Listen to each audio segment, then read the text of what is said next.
नबी करीम सल्लल्लाहु अलैहि वसल्लम को अल्लाह ने बड़ी ही शानें अता फरमाई, बड़ी अजमतें अता फरमाई।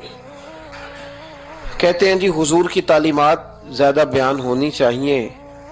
नबी पाक की शान बयान करने का क्या माना हुआ?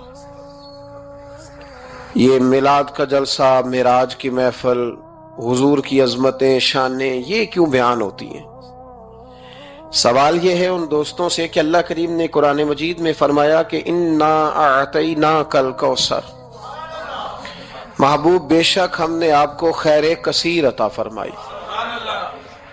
दी है अल्लाह ने, दी है अपने नबी करीम को। या अल्लाह तू देने वाला है, रसूल लेने वाले हैं, हमें क्यों बता रहा है? इस बात को समझिएगा, अल्लाह देने वाला है, हुजूर लेने वाले। कुरान में क्यों जिक्र किया? तो रब फरमाता है तुम्हें इसलिए बता रहा हूं कि तुम